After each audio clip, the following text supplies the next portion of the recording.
Hello, everybody. Welcome back to Speed Machines United. And today we have let's say another, a different video today.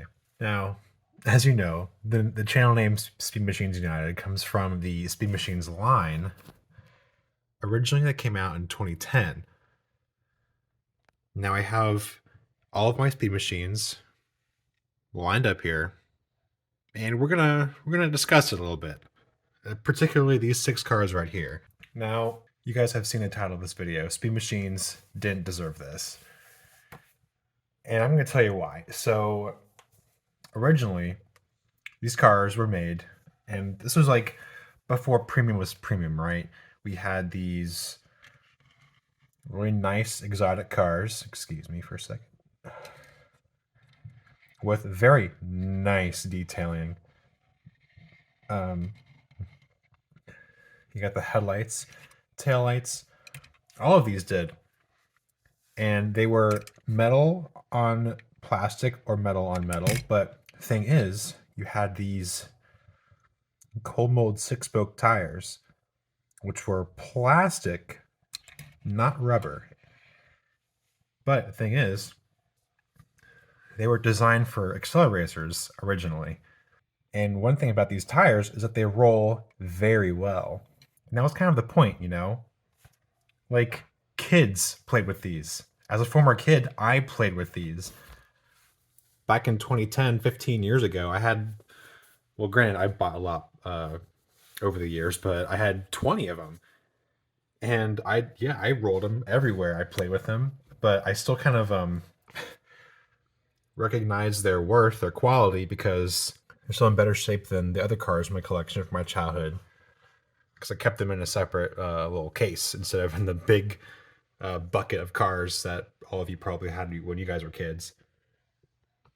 But nowadays we've moved on, right? We've moved on to quality, quality, quality, high quality. You need metal base, you need metal body, exquisite detailing. And of course, you need rubber tires, rubber wheels to really give you that premium quality, because nowadays we are paying a good chunk of money for a car, and upwards of $8 now, and these used to be what, like 4 around there. So yeah, we times definitely changed, but doesn't mean we can't appreciate where it came from, right? And that's what I like about this set of 6 right here. It came out almost 3 years ago in 23. Overall, this line of 6 right here was a mixed bag, a mixed review. Some welcomed back the Speed Machines after being gone for 10 years. Others said, WTF, where are my rubber wheels? Now, granted, that is a solid argument, but I hate when they bring it up, because Speed Machines is not about rubber tires. It's about these CM6s, and it's about putting them on exotic cars, and they were designed to go fast. CM6s were designed to do well on track, and that's just what they were. They were made for kids. And now us kids, now adults, respect Mattel for bringing it back. But again, it didn't deserve this. So I'm going to get into why the Speed Machines line in 23 didn't deserve the hate it got. But I will make counterpoints and say it could have absolutely been better. And now we're going to start. Let's just start with, let's move the chase over. All right, let's start with the Veneno here. All right. Now, first thing about this is that you would know this is a Lamborghini Veneno. I think it was a premium once before, I forget. But this is another thing that people nowadays are gonna be like, hey, what the heck? What are you thinking, Mattel? Is the casting choices. Now, I got another video coming up about premium casting choices in car culture very soon, but it kind of it shows here, right? The one thing I liked about them including the Veneno was that what was 2012, 2013, so it kind of fit the kind of timeline of Speed Machines. When I think Speed Machines, I think early to late 2000s supercars. sports cars, which is why, yeah, you got the 599 Fiorano, you got the 599 XX, you got the Bugatti Veyron Carrera GT. That's what I think about when I think speed machines, right? So I'm glad they kind of respected that and included this. But the thing is, this is an old casting. It's got a questionable rear on the side. It has a questionable rear end. This is metal on metal, by the way, so it's pretty heavy. But this is not a real spec. It was read for the Roadster, but this is not a real actual spec. I think they did, which is fine. People are gonna say, and they're just gonna keep complaining about it. Casting choices are questionable, and this fucking McLaren right here. This McLaren right here is another issue. One, I wish they didn't have that black slope and it was just orange. I would have loved to see just an orange rear end, and it kind of took away from the vent coloring, you know? You can't really make out a lot of detail now. But yeah, I think this is really a missed potential, because if they were to include McLaren, you know they would have had a much better opportunity to do the F1 GTRs, right? Because the F1 GTRs, they have 4 of them already. Now, granted, they did the GTLM casting, which they also did before, right there. I don't have the teal one, but just missed opportunity, which is fine, I guess. But I don't want to say this. I don't. But it feels like this set of 5, this set of 6, whatever, is a lot less detailed than when the cars released back then. Because, like, here you have, this is like the most egregious example, but you have the C6R right here, and it's absolutely beautiful real life livery they used for XM radio,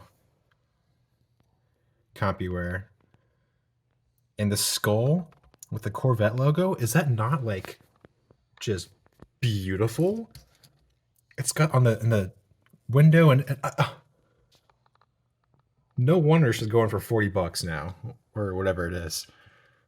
Also, I'm surprised that they're never would I have thought that 10-year-old me would have my speed machines go for over $200 at some cars. You know, it's just crazy. But yeah, we're gonna go back there. This I'm kind of sad that they released the GTLM like this, because they did this livery before. It's the livery from Gran Turismo, and I mean, it's fine. I'm glad to have, excuse the scuff mark on the front, I dropped it, but I'm gonna have a good comparison between new and old, right? You can kind of see they are different.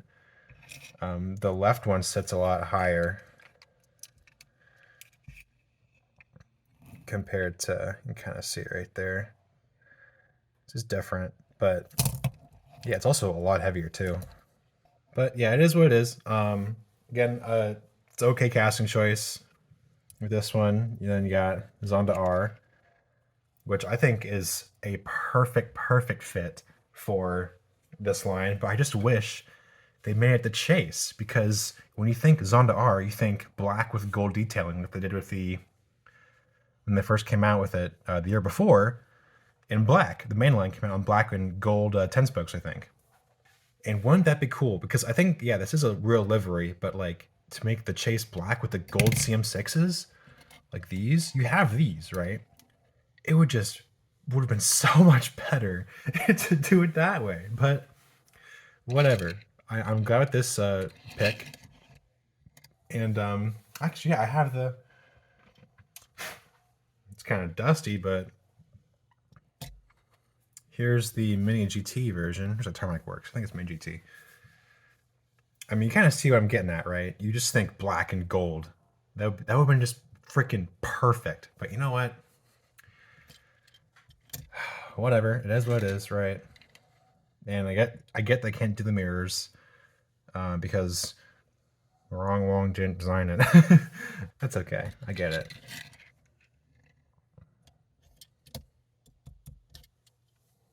Now this guy, okay, honestly, I'm gonna be real. I'm not really a fan of this casting.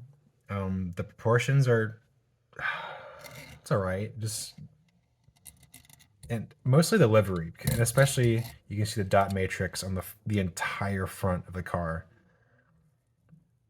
because this car is actually colored black. You can see the gloss black paint for the spoiler, but not in the front. It just looks weird. I mean, yeah, cool, it's celebrating Porsche or whatever, but and then in black, it's just wasted opportunity also in black, because if you know anything about the original Speed Machines line, is that the Porsches that came out with it, they were both black and orange. There's a 911 GT2, and we also have the 911 GT3 road-going version right here, also in black and orange. Now, if they would have the black, but also have the orange stripes right here, going like that, that would be a perfect homage to the older Porsches, right? That would be perfect. But they just had to have it in that weird ass ghost gray color, and it just looks weird. Also with the gray six spokes that literally all the other cars have instead of black, but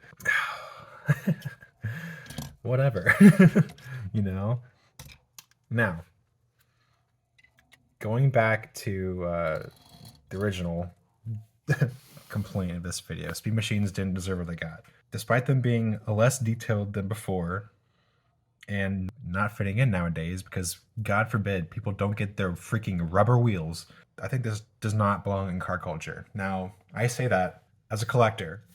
If I'm going to be paying upwards of $8 for a car, you know what? Yeah, I'm going to want rubber wheels, right? Because it's just how it is.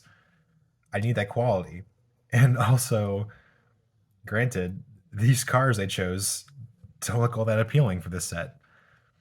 But on the other hand, besides the questionable casting choices, I would still like to see it again. I would like to see the CM6 wheels used again in another set.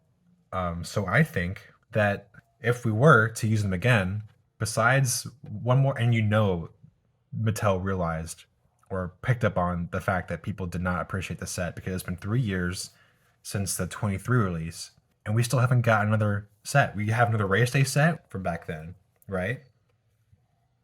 And again, we're still going with Japan Historics. And I think if CM6 Speed Machines are going to come back, and I don't want rubber wheels on my CM6s, okay? They need to be plastic, because that's what Speed Machines are, right? They roll very well. They roll super well, and that's why I like them. If we're going to have them back, we need to have a separate line for them. That's just what we need, because if they're not going to fit in with car culture and people are going to put up a fuss about not having rubber wheels, then we need a separate line for them. And I don't think F1 premium lines are going to... I don't know who the hell asked for F1 premium. I'm personally a fan of it, but I know a lot of people are. They're just the same cars with different liveries over and over again, right? Like, mainline was just fine where they were, but no, they got to make another set for them entirely and take up more peg space. I'd rather this take up more peg space in F1, or like Neon Speeders, or Ultra Hots. You know, like I don't know why on the convention a month ago that they announced that people liked Neon Speeders. Like, I've seen the past 2 sets hang in full on my pegs at Walmart because people just don't buy them. But whatever. And the rest of the Speed Machines as a whole didn't deserve what they got. They were killed off because they were not popular back then. And nowadays, people recognize that, oh, wait, these were actually really nice castings and a really cool line to have, which is why they go for so much money.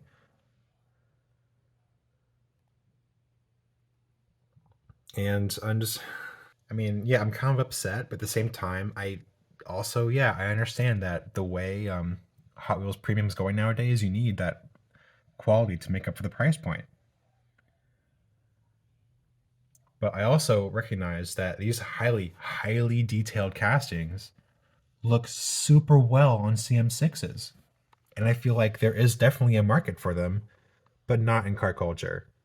And don't worry, I'll make a separate review over all these Speed Machines at a later date. But just cars like this SV that we've never seen since like 21 or whatever, when it first came out in that 5-pack.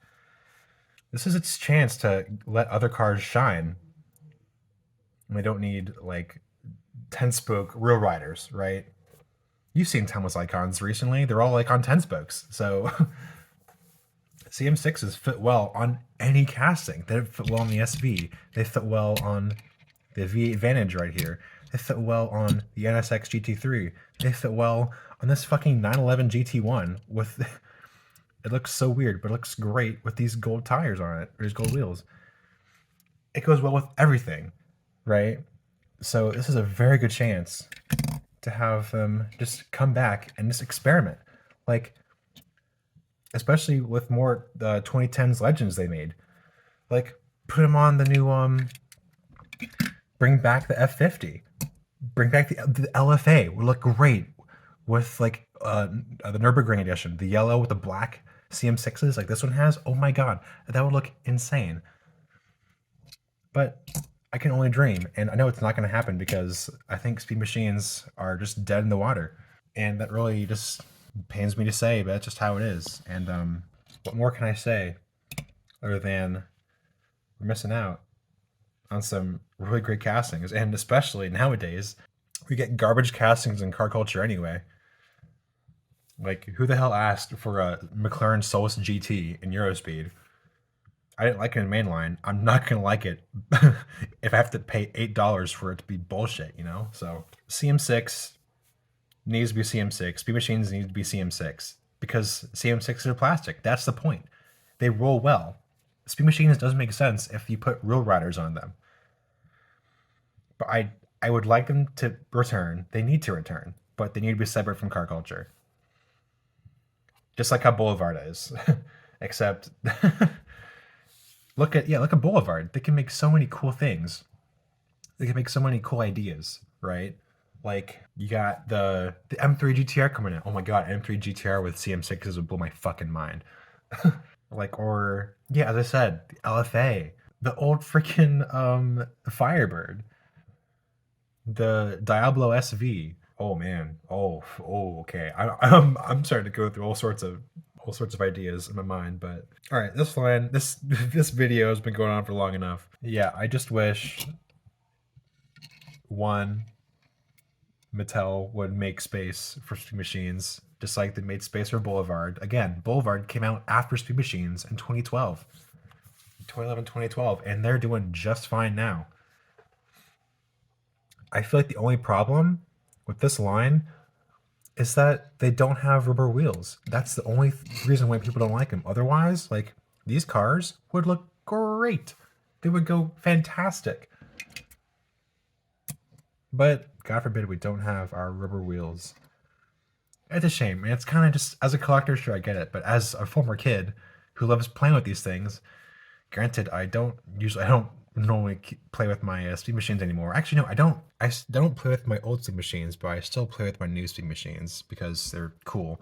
Just, I don't know. The car culture are made for adults, but Speed Machines could be made for everybody. And the kids nowadays won't get to experience the fun that I had playing with these, rolling them around. So I feel like that's kind of a missed opportunity in general. But I get it. Also, kind of crazy to see that the Reventon Roadster is still around. It came out on that Team Transport. Kind of weird, but yeah, I get it. Also, this came out recently in Timeless Icons, the exact same casting, just with the metal base. Who would have thought, huh? Actually, no. That one didn't. This one did. The same old yellow. Actually, it's more of like a brighter yellow, but this is still the same thing. I'll have to do a comparison when it comes out. But yeah, you guys get it. I'll do a review of all my Speed Machines at a later video, but for now, this has been Speed Machines United Hot Takes. I don't know what to call it. It's just a video, but all right. See you guys later. Bye.